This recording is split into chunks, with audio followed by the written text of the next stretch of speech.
Okay, plain and simple, guys. If the WWE wants to maintain Randy Orton's integrity and maintain any type of strength that he may have as the WWE Champion, at this Sunday's pay-per-view, the Night of Champions, he has to retain the WWE Championship. Absolutely, bar none, no holds barred, hands down, he's got to do it.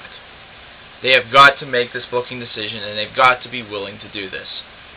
Because as of right now, over the past couple of weeks, we have seen Legacy look weak, as we've been talking about for the past couple of months. And let's face it, from a point of view of a wrestling fan who wants to see a faction that's going to be memorable to the people, that's going to be something that we are reminded of in the future, it's just right now not looking like that's going to happen with Legacy. Something that Rob the Many and I mentioned on our Blog Talk Radio show over at the Delinquents Network on blogtalkradio.com, and it's something that I absolutely rehashed today. It needs to be Randy Orton coming out on top this Sunday if they really, really want this to work. I mean, first of all, a lot of people already are saying there's absolutely no chance that John Cena is going to win the title. And I'm prone to agree with that. Not so much because John Cena doesn't deserve it or that John Cena isn't a good wrestler. It just really doesn't make sense. He's kind of an outlier right now in the midst of Triple H and Randy Orton's quote-unquote battle.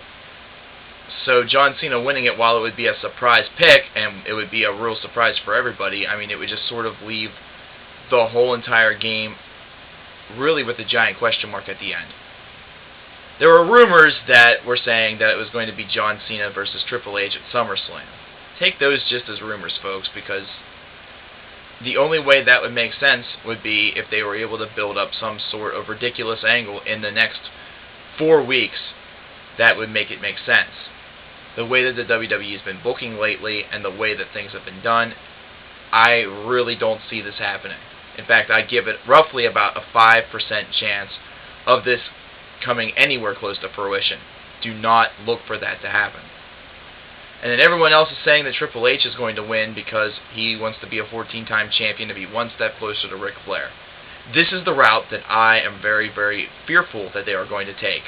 An easy out for Triple H to get the title. However, compared to John Cena winning the title, Triple H winning the title makes a little bit more sense because it puts Randy Orton in chase mode.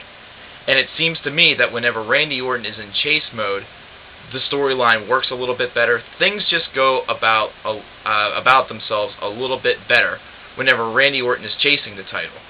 Because it seems like whenever he has the title, there are so many egos colliding in the back, or the bookers just have this ridiculous image of Randy Orton that they can't exactly book him as big of a badass, as somebody who's willing to take everything to the nth degree in order to get it done.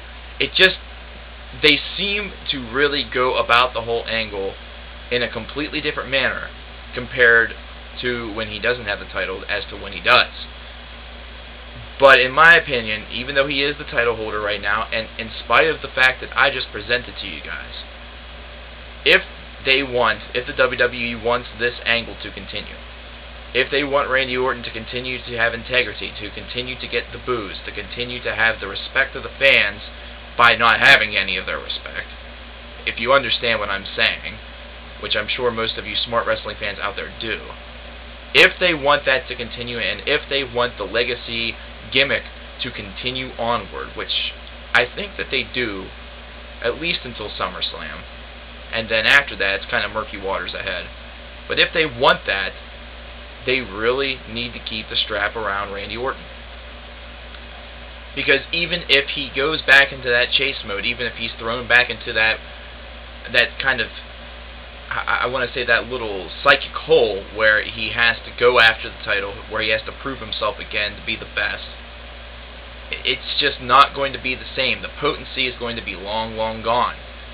And at this point, they've done so much, they have kicked so many people in the skull that it's almost like they would need a new shtick. They would need a new way to raise the bar in order to really make this particular run have any potency. And I just don't think that in the PG era, and I don't think that with the way that the writing has been going over the past couple of months, that the WWE has that in them. Now, this is not me saying that if Triple H wins the title or Cena wins the title to immediately cry foul and immediately say that this is the end of Legacy and Randy Orton. The WWE, despite its fundamental challenges, also has a little bit of a direction of where they're going. So, give them the benefit of the doubt until it becomes shit.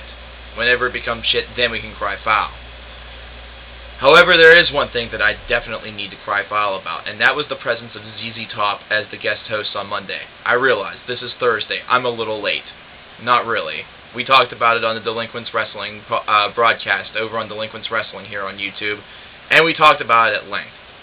These segments were the most cheesy, ridiculous, stupid, pre-recorded segments that I've ever seen. And to me, it just tells me that if they're planning on having this celebrity host, this Hollywood name factor, whether it be a musician, whether it be an actor, whether it be a philanthropist, that it's just, there are some people where it's going to work, and there's other people where it is not, and that type of hit and miss attitude is not going to fly.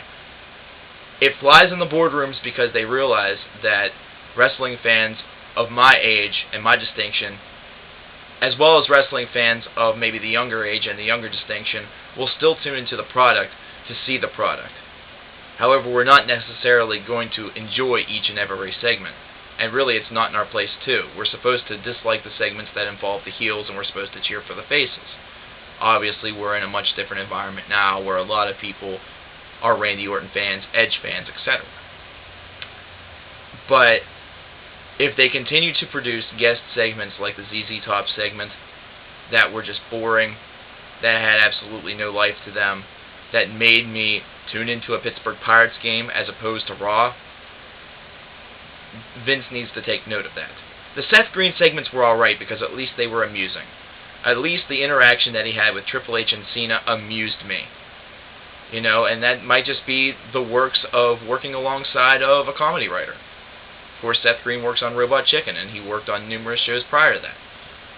Maybe that's it. Maybe working with ZZ Top, who's known basically just for music and cars, maybe that's not a smart idea. Now, a lot of people are crying foul about SHAQ.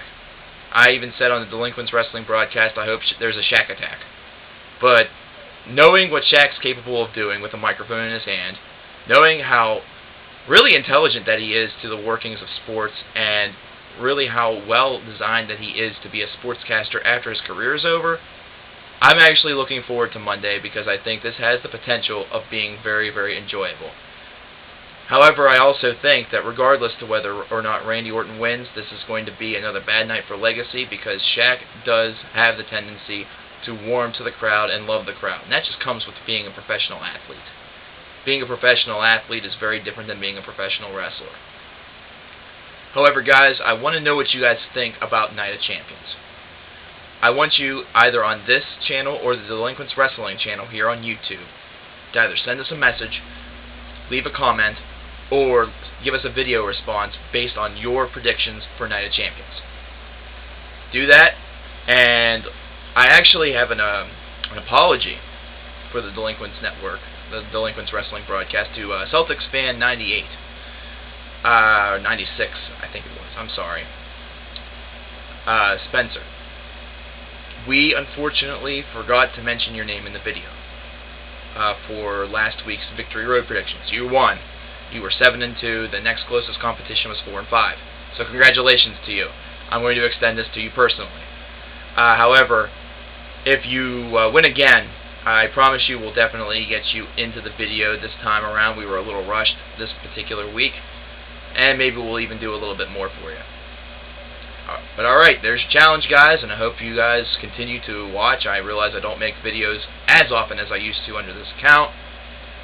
But stay tuned, there's going to be a lot more fun to come. Take care, brothers.